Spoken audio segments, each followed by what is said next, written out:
Hey, buddy. Welcome back to another episode of Rethink Podcast. Today's going to be kind of a weird day. First of all, about 48 hours ago, I got off an airplane. I'm not even sure what day it is, so I'm kind of tired, so this might be rambling. I want to talk about something that's come up for me in conversations over the last month, like pretty regularly, pretty frequently. I want to talk about this concept of burnout. All right. Now, kind of two caveats on this. All right. I'm not saying I'm right on this. I'm just gonna give you my perspective, and I might be wrong. And certainly, everything I'm about to say about my perspective on burnout doesn't apply to everyone. So don't ever think that I'm saying in all cases, for all people, burnout is caused by this. I'm not saying that. So if you're sitting there going, well, that's not me, you're probably right. I'm just going to give you some broad strokes on that. The other thing is there's always a comment section attached to this podcast. I'd like to hear some of your thoughts back in my direction about maybe things I'm missing, or about some perspective or some thoughts as you've worked through different conversations, or even your own experience with the subject of burnout. So I really would like to hear back from you as you listen to this podcast. Again, over this last several weeks, this idea of burnout, especially I'm hearing from a lot of my younger staff, but not just here at where I work, but across the board. As I've traveled around the world in the last several weeks, this has come up several times that I'm feeling burnt out. And I'm looking at it and maybe this is because I'm an old fart now or something like that. But there's part of me going, you're 25, you're 30 years old. How can you be burnt out? Because I look back when I was 25 and 30, I was just getting started in my career and in ministry, and I'm new in marriage and new in parenthood and all that kind of stuff. And those are some of the best times of my life. They weren't easy. They're also some of the hardest times of my life. And that's kind of what I want to look at here for a few minutes. When I'm looking or listening to people talk about I'm burnt out, a couple of things come to mind, and I've bounced this off some different people in HR world and some people that have been doing this much longer than me. Here's some thoughts I have around burnout, and just see if this applies to you, if you're feeling some of that, or maybe it'll give you some language as you have conversations with other people around claiming I feel like I'm kind of burnt out. The first thing I would look at is maybe you're not doing what you're supposed to be doing. Meaning this is I don't care how good you are at it or how much you've prepared for it. If you're not passionate about it, if you don't love what you're doing, it's a matter of time until you get burnt out. We just did a tour of Africa, and then we also went to Europe and visited some of our partners.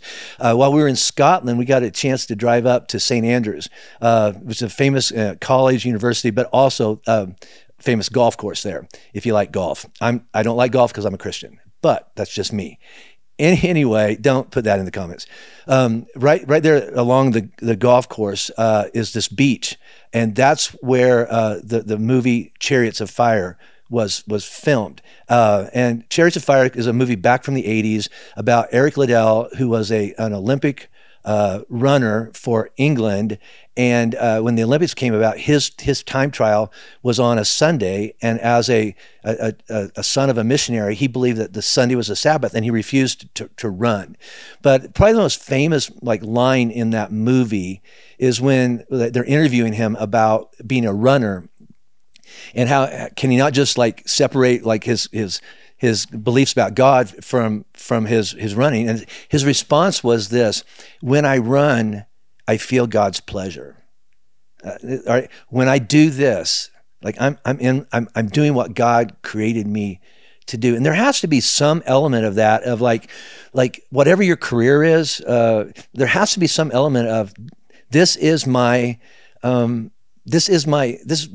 what God made me to do. I love doing this. All right. Now I say that is I hope you can find that, but don't confuse I love what I'm doing with I love what it does for me. Meaning this, I think that a lot of us, we get a job and rather than going, I was made for this, and I think I can help with this, and I can contribute to this, and I want to give my life to this, we ask questions more like this: what do I get out of it? Does it feed me? Like, does it make me feel good? And hopefully it does make you feel good that I'm going to spend the next 20, 30 years of my life doing this. But I would even expand this, not just to your job. I would expand this to relationships, your marriage. Like if you get into a marriage, if you get into parenting, you go like, well, what do I get out of this? Let me just tell you, there's some seasons coming where the answer is 0. Right? 0. And then you'll sit going like, well, maybe I shouldn't be doing this. And then you'll say, I think I'm burnt out. I'm burnt out on this job because I don't like this part. Right? I'm burnt out on this job because it's hard, or I'm not having any fun anymore. Life lesson number 1 here, right? Not all parts of life are going to be fun all the time. And that goes with your career too. There's seasons in your career where you just have to gut it out. And it's not fun, but you're playing a much longer game. And so my first question when you're going like, I think I'm burnt out is this what you're supposed to be doing? All right? Or are you expecting this job or this whatever to give you something that, I remember Scott Nickel, our teaching pastor a few years ago, I don't know if he came up with this or if he stole it from somebody else. I'm gonna give Scott credit for it. He says, don't look to anything to give you something that you can only get from God. Right? Fulfillment, joy, identity, purpose, meaning. You can't get that from a job. You can't get that from a marriage. You can't get that from a hobby. You can't get that from your kids. There's some things you can only get from God. So if you put unrealistic expectations that this thing is supposed to feed me 24/7, and then when it doesn't, you get frustrated and you go, well, I think I'm burnt out. You might just not be doing the right thing that you were created to do. Now, don't confuse that with, I was created to do this. It's just hard. Don't call that burnout. Call it, it's just hard right now. And you got to push through it. All the things in life that are worthwhile, 1, are hard, all right, are difficult. And 2, there'll be seasons where the only way to get there is just to push through it. I remember Brad McMahon, our youth pastor here a few years ago at Flatirons. I actually had him in my youth group when we lived back in Louisville. And he was serving as the youth pastor here at Flatirons. And he looked at me one day and he goes, hey, Jim, how do I become a great youth pastor like you were to me? And I just looked at him, and the timing wasn't really great at that point. And I said, go set up and tear down 1 million folding chairs. Go on a mission trip and don't lose the credit card. Come in under budget, and there's a long list of just tedious things. Go drive the van across the country several times, packed full of kids. Go do this, go do that. And after you do that 15, 20 years, because I've been doing it about 15 years when Brad was in my youth group, that's how you, it's a long road, okay? And it's not going to come fast. But don't confuse, this is really hard right now, with burnout, okay? Burnout means you might be doing the wrong thing. And life's too short to do the wrong thing. But don't confuse a hard season with, I think I'm done, or I think this is burnout. It's not burnout. It's just you're tired, or you're not doing the right thing. That would be the first thing. The other thing kind of related to that would be, you're passionate about it, you're all in, you're just doing it wrong. Like in terms of the cadence of life. Or again, going back to, I love this, but I have unreal expectations about it. And let me give you this, all right? So I've been doing like ministry for 38 years. For 35 years, I'm like going, balls to the wall. Like I'm going hard all the time. I'm passionate about it. But then I got into a season where I didn't have a good cadence to my life. I was exhausted. I was putting some pressure on myself. My identity was wrapped up in my job. And I just was exhausted. But the way I coped with exhaustion is I just worked harder. So it almost feels like I'm contradicting myself earlier. It's like there's hard seasons where you just got to push through it. And then there's other seasons where you need a rest. You need to take a breath. You need to learn a new way to do that. Probably all my counseling during sabbatical was, you have to find new ways to do what you're going to do, because what got you here is not going to get you to the finish line.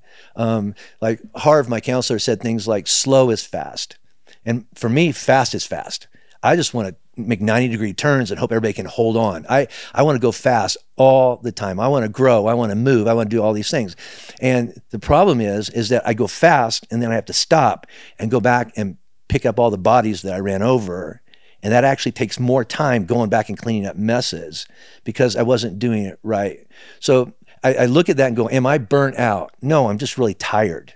Or I'm doing this wrong. I have to find a better way to do this thing that I'm passionate about, because no matter how passionate I am, eventually I'm just going to collapse. I remember, again, talking to a guy a few years ago who never took a break, never took a vacation, never did any of that. And he would do anything I asked him to do.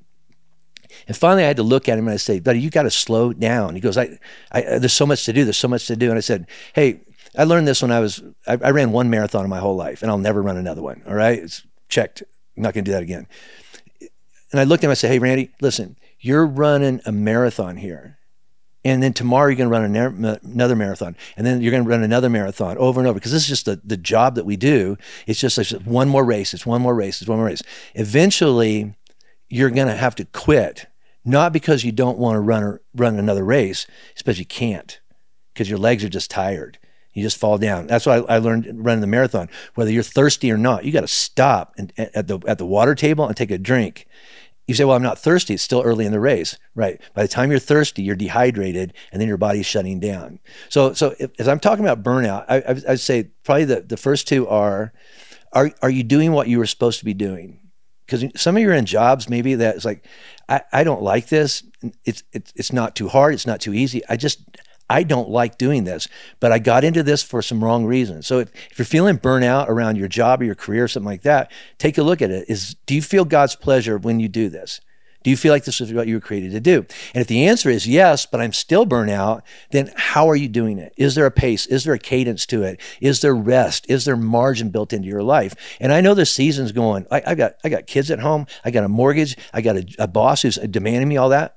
Okay, all right. I'm just telling you, if you don't take a breath and stop at the water table, you're not going to finish the race. Not because you don't want to, not because you're a bad person. It's just you're going to get exhausted and you're going to get burnt out, right? And I mean burnout by, I can't do this anymore. Not because I don't love it, not because I don't want to. I'm just tired. So those would be the first two. The third one would be this, and I'm probably going to talk a little bit. I'm sorry, Chick-fil-A tea break here real quick. I don't mean to. So again, I'm pop-up, I'm 60, I'm an old fart, I get that. But I probably want to talk to the younger half of my audience right now. And it would be this, is I think you have some unrealistic expectations because you might be comparing yourself to something that's not even real. Here's what I mean by that. Like as I talk to young pastors, right? And so just take your career and plug it in there. All of them want to be like these, I don't know, like these social media like rock stars. They all want to have these churches that are doing things like this. They all want to have these podcasts. They all want to have this. They all have that. They're comparing themselves to this. And if they're not that, like in 5 minutes, it's like, then I'm a failure. And then you say, then maybe I'm burnt out. Or here's the other thing. I'm scrolling through Instagram earlier today, and I don't know, it's because I like to subscribe to a lot of like business or entrepreneurial type things. Because I like to see people out there on the edge. But about every third or fourth one, it seems like it's this. Here's 8 steps to blank. And if you do these 8 steps, you can retire by the time you're 30 or you're 40, or you'll be rich by Thanksgiving or something like that. And it's just not real. If you want to get rich fast, sell a book on how to get rich fast, right? And then you'll make money off the book, but you won't help anybody. So I think a lot of us, we're comparing ourselves online or in the business world or in church world or in parent world or in whatever it is your world. We're comparing ourselves to people, and it's an unfair comparison. And then when we don't get there as fast as the 0.00001% that won a lottery somewhere, right? Then we look at that and we go like, well, I can't do that. And then I feel like, why try? And then you lose hope, and then you feel burnout. So who are you comparing yourselves to? I remember I heard a great quote from Dave Ramsey, who's a financial consultant. He said this: don't take financial advice from poor people. Meaning this, is that we have a lot of people speaking in our life about what we ought to do, and they're people that we don't know, and 2, people that haven't accomplished anything, but they're giving you advice. And then when you try to take that advice and it doesn't work, you beat yourself up for that, and then you get burnout. So those are just a few thoughts about burnout. I love what I do.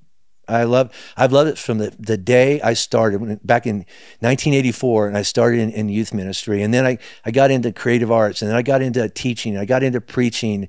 I've loved what God has created me to do every minute of my life here at Flatirons. Having said that, there's times when I didn't do it well, and I got really tired, and because not that I wasn't passionate about it. I just didn't have a good cadence and rhythm to my life, and it felt exhausting. And a lot of us look at it's hard and I'm tired and confuse that with burnout, or maybe I'm supposed to be doing something else, and we bounce around to different things. Just take a breath and ask yourself some really good questions. All right. One is this what God created me to do? Right. And even if the answer is yes, am I expecting it to give me something that really I can only get from God? Because even if you're created to do it, it cannot fill that hole. Your job can't, your marriage can't, your kids can't, your hobbies can't. There's one part of your life that only God can fill. And I don't care how passionate you are, God created you to do this. It can't fill that thing that only God can do. The other thing is, are you doing it the right way? And I'm not even saying, are you bad at it? I'm just saying is like the pace of it, the cadence of it, the rhythm of it. Do you have rest? Do you have some margin to actually get filled up in your life so that you can go back and do it? Because no matter how good you are at it, how passionate you are at it, if you get exhausted, eventually you just can't do it anymore. And then the third thing is, are you putting some like unrealistic pressure on yourself to be something, do something, achieve something faster or quicker than you're currently doing it, because you're comparing yourself to some outlier who stumbled onto it and now says, if you just do what I do, you'd be like me? Because that's really some unfair pressure. So again, this may not apply to you at all. It's just some thoughts that I had around this thing that keeps coming up more and more and more, especially in some of my, I'd say around here at Flatirons, the younger part of my staff is like, I'm burnt out. You mean you're tired? I'm burnt out. You mean it's hard?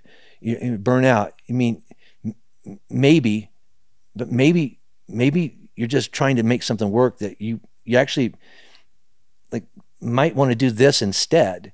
And if that's it, then go do it. And then the other thing is like, hey, take the pressure off yourself.